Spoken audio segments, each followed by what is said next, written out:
नहीं। हमें अपनी आजादी की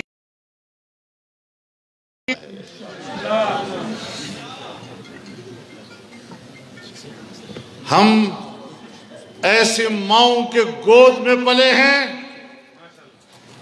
जहां खौफ की कोई हवा वहां से नहीं गुजरी।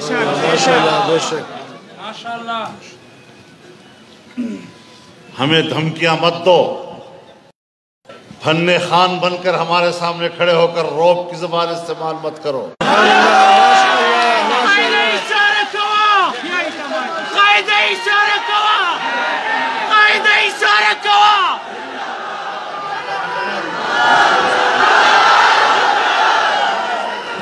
ललकार है, ललकार है, ललकार है, ललकार है, ललकार है, ललकार है।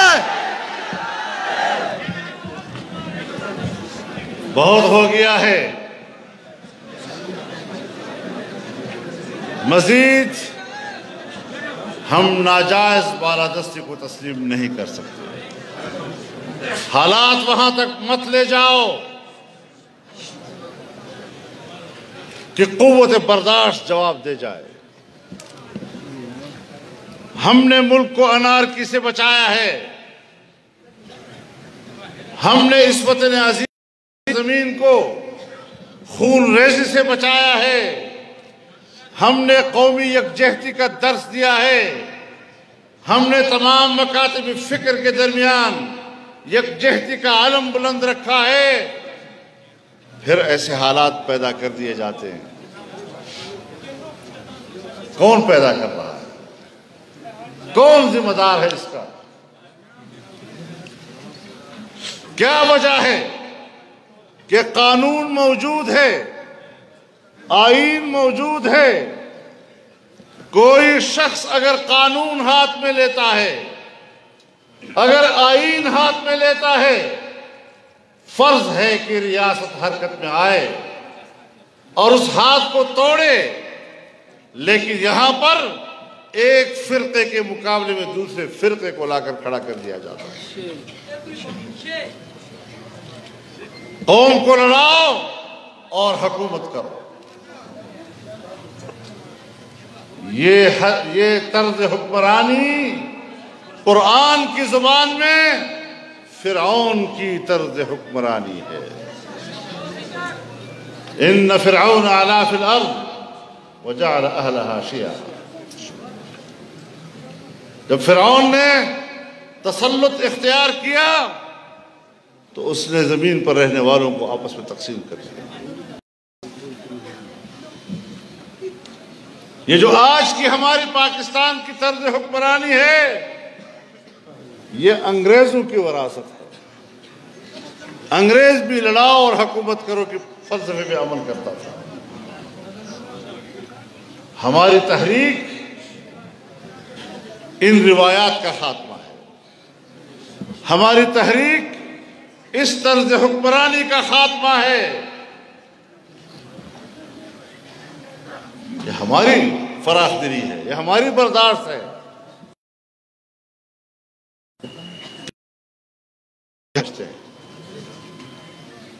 और इसको मुल्क समझते हुए यहां पर आईन की हुक्मरानी चाहते हैं। आज माशी तौर पर पाकिस्तान तबाह हो चुका है।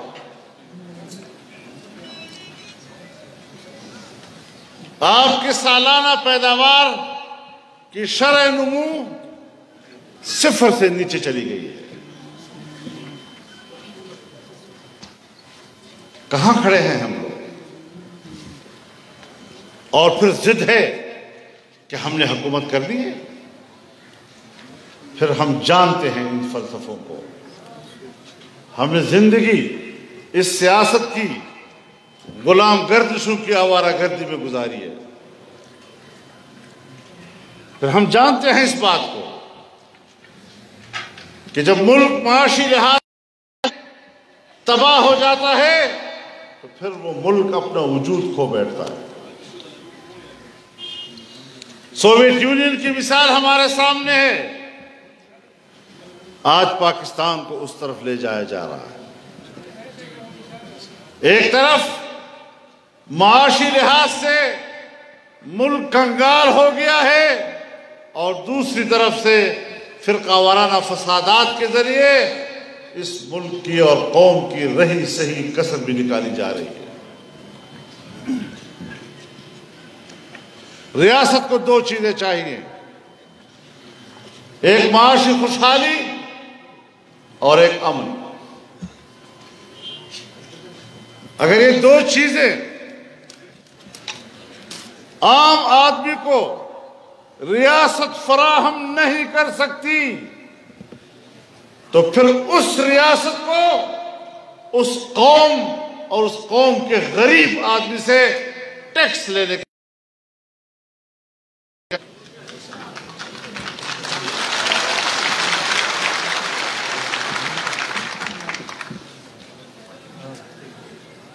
कहते हैं लोग टैक्स अदा नहीं कर रहे।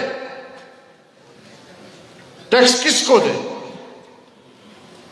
ऐसे हुक्मरानों को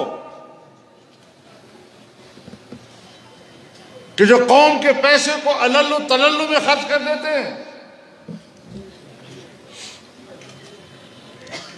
जहां इंसाफ नाम की कोई चीज नहीं,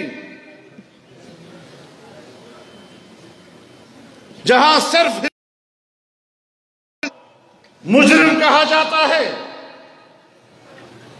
अरबाब इख्तिदार अय्याशियां करते हैं, ताकतवर लोग एहतिसाब से महफूज और हिज़्ब इख्तिलाफ के लोगों को एहतिसाब के नाम पर इंतकाम का निशाना बनाया जाता है। तो इस तरह फिर मुल्क नहीं चला करते। सियासतदानों को ब्लैकमेल किया जाता है। मैं कहता हूं सियासतदान उस वक्त तक चोरी नहीं कर सकता जब तक ब्यूरोक्रेसी का ताउन उसको हासिल नहीं होता।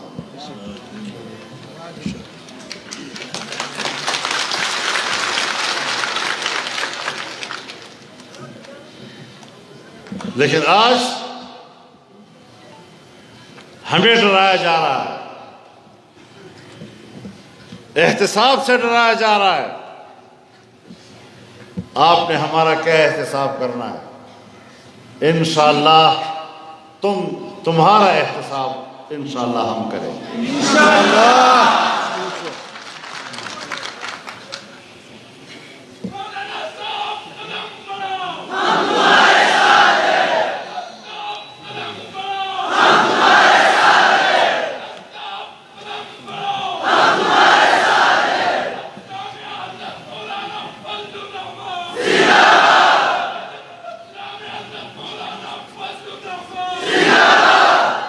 अजीब सूरत हाल पैदा हो गई है। बड़ी जुर्रत के साथ नामूस रिसालत पर हमला कर दो, रसूलुल्लाह की नामूस की धज्जियां उड़ा दो, अकीदे खत्म नबूवत पर हमला कर दो, रियासत खामोश, और फिर दुनिया में जाकर कहते हैं पाकिस्तान में हैं, हमें बाहर की शहरियत दो, बाहर की पनाह दो। बाहर की शहरियत हासिल करना और बाहर की पनाह हासिल करना, इसकी सहूलत भी हमारे हुक्मरान मुहैया करते हैं। कुछ अर्सा पहले यहां इस्लामाबाद में किसी बदबख्त ने हजरत अबू बकर सिद्दीक रज़ी अल्लाह तआला अन्हु के हवाले से बाज़ारी जुबान इस्तेमाल की। FIR दर्ज हो चुका है और उसके बावजूद 48 घंटे के अंदर अंदर उसको रास्ता दिया गया और उसको बरतानिया पहुंचाया गया।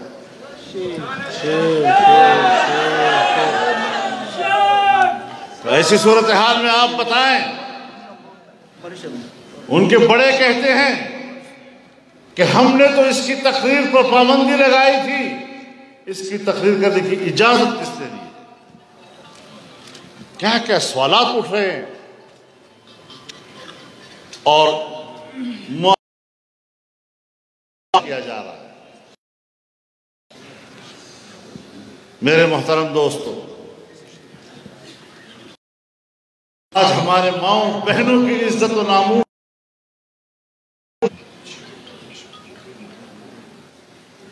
अभी चंद रोज हुए पाकिस्तान एक खातून के साथ होने वाली ज्यादती का चर्चा है,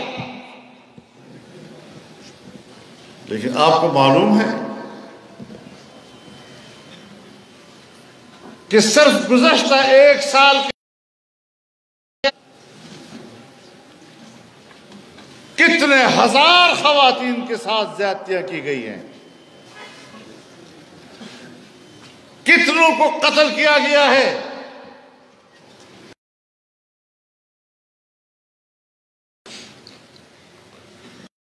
लाई जाए वो रिपोर्ट कि पाकिस्तान में खातून किस कदर गैर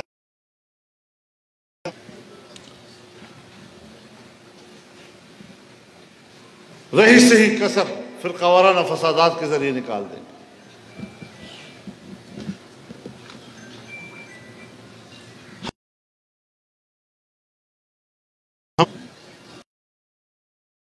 हम पाकिस्तान में खुशी चाहते हैं, हम हर शहरी को तहफ़्फ़ुज़ देना चाहते हैं, उनकी इज्जत का तहफ़्फ़ुज़, उसके नामूस का तहफ़्फ़ुज़, उसकी आबरू का तहफ़्फ़ुज़, उसके रोजगार का तहफ़्फ़ुज़, उसकी जान का तहफ़्फ़ुज़, उसके माल का तहफ़्फ़ुज़।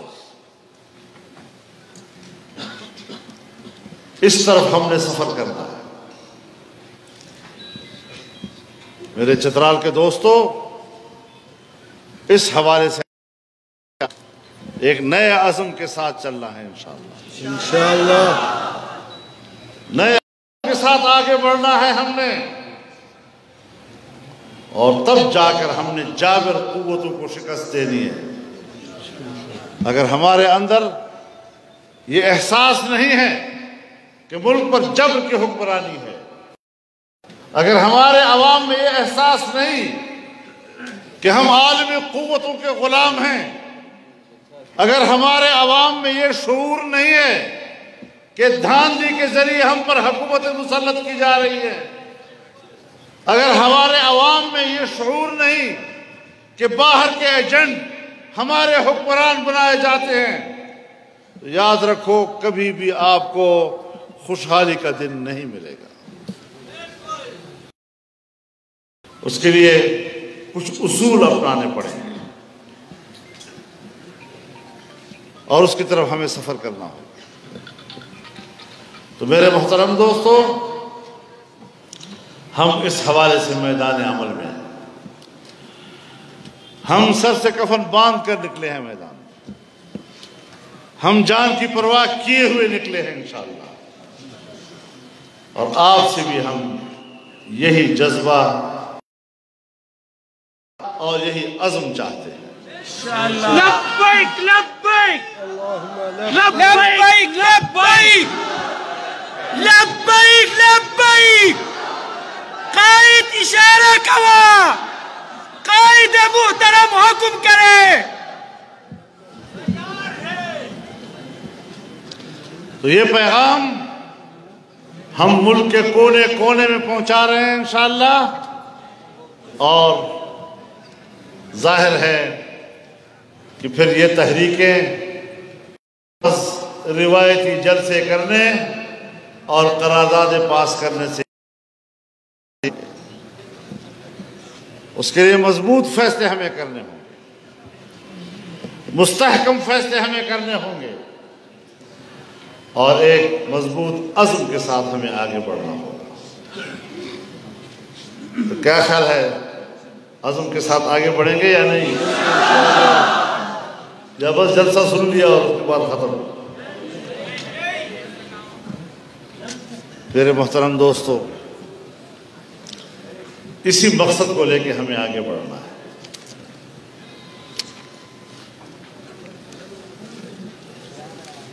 पाकिस्तान में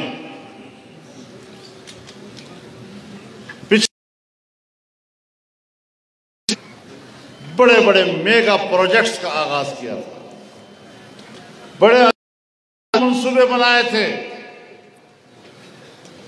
लेकिन इस हुकूमत ने सब खत्म कर दिए। चतराल के लोग और दीर के लोग तो कहते हैं ना जी कि हमारा सीपैक किधर गया।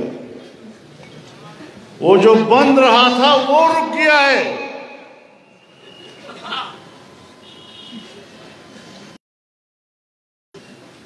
अजीब हमारी सियासत है। जब ये मौजूदा नई हुकूमत आई, उसने सीपैक मंसूबे को दलील क्या थी? पाकिस्तान के अवाम बड़े गरीब हैं, इतने बड़े मंसूबे हमारे नहीं कर सकते, हमें छोटे मंसूबों पे आना होगा। छोटे छोटे मंसूबे, छोटे मंसूबे क्या है? अंडा बेचो, मुर्गी बेचो, गन्ना बेचो, और ये आपकी मुल्क की मईशत की बुनियाद बन गई।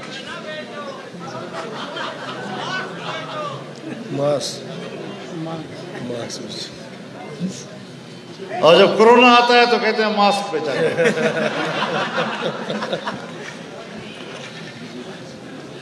इनको पता ही नहीं मईशत किसको कहते हैं।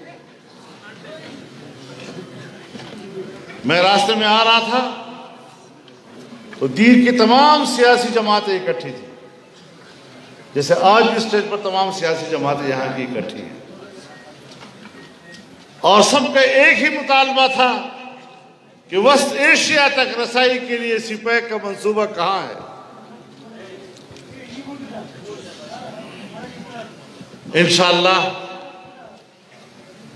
ऐसे बड़े मंसूबों के लिए कि जिससे आम आदमी की तरक्की की राहें खुलती हैं, उसके लिए हम आपके साथ शाना बशाना खड़े होंगे और ऐसी हुकूमतें लाएंगे कि जिसके बाद आपके बड़े मंसूबे शुरू हो सके और ये खित्ता दुनिया के साथ मुकाबला कर सके इंशाअल्लाह।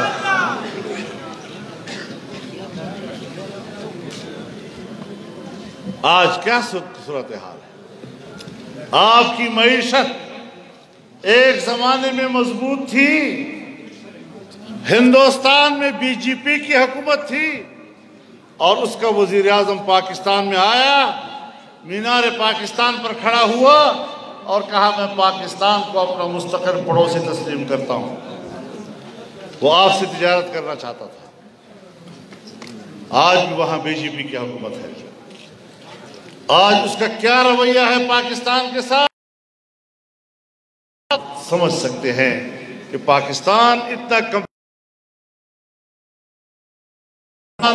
जारहियत पर उतर आया है और आज हिंदुस्तान ने कश्मीर पर कब्जा कर लिया है।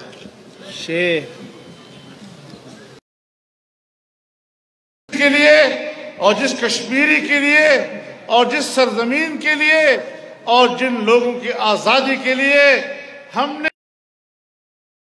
उनके खून पर सियासत की, आज हमने खामोशी से उनकी तमाम कुर्बानियों को बेचकर हिंदुस्तान के हवाले कर दिया है।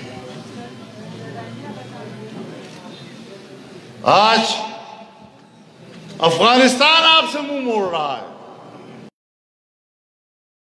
पाकिस्तान की तरफ माइल है। हमारा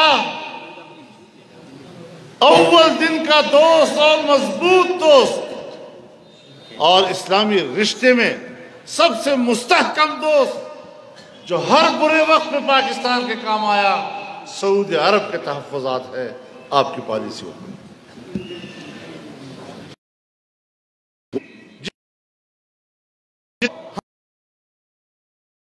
गहरी, हिमालय से ऊंची और शहद से मीठी दोस्ती कहा करते थे, आज उस तरह का दोस्त चाइना पाकिस्तान के बारे में तहफ़्फ़ुज़ात रखता है। हमने किसी को अपना छोड़ा? कौन सी खारजा पॉलिसी? हिंदुस्तान कश्मीर पे कब्जा कर रहा है, उसकी खुसूसी हैसियत को खत्म कर रहा है, उसका प्राइम मिनिस्टर और उसका वज़ीर खारजा पूरी दुनिया घूमता है, एक एक मुल्क में जाकर अपना मौक़िफ़ दे रहा है, और हमारे मुल्क का जो नामजद किस्म के लोग हैं, गैर मुंतखब जबरी किस्म के हुक्मरान दफ्तर में बैठकर टेलीफोनें करते हैं। टेलीफोनों पे खारजा पॉलिसी चलती है, टेलीफोनों पर अपने मुल्क और कौम के मुकदमे लड़े जाते हैं। ऐसे बेहिस लोग जो आप पर मुसल्लत हैं, इन बेहिस लोगों से अपने मुल्क को निजात दिलानी है। तो मेरे मोहतरम दोस्तों, इंशाअल्लाह अज़ीज़ ये सारी सूरत हाल हमारे नज़र में है। पाकिस्तान की खारजा पॉलिसी हो, दाखिला पॉलिसियाँ हो, माशी पॉलिसी हो, अमन व अमान की पॉलिसी हो, कौमी वहदत की पॉलिसी हो, ये तमाम मामलात हमारे नज़र में होने चाहिए और कौमी सतह पर हमें एक इनकलाब बर्पा करना होगा। हमें आम रिवायात से हटकर अब फैसले करना। इंशाअल्लाह हम कदम रहेंगे। मैं चूँकि काफ़ी अरसे से अरसे के बाद यहाँ आया हूँ, मेरे 8-10 साल पहले मेरे साथ स्टेज पर होते थे, चले गए हैं। हम सब उनके लिए दुआएं मग़फ़िरत करें, उनके ख़ानदानों के साथ में हमदर्दी का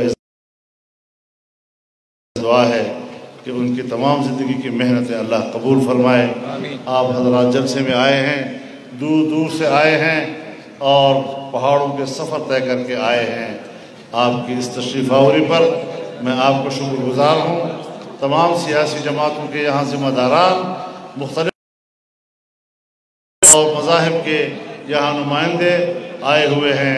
मैं सबको खुशामदीद कहता हूँ, उनकी तशरीफ़ आवरी को नेक फ़ाल समझता हूँ। अल्लाह ताला हमें इस हमारा मुल्क खुशहाल और आम आदमी को अल्लाह ताला खुशहाली की ज़िंदगी अल्लाह नसीब फरमाए। आपसे इजाज़त चाहूँगा।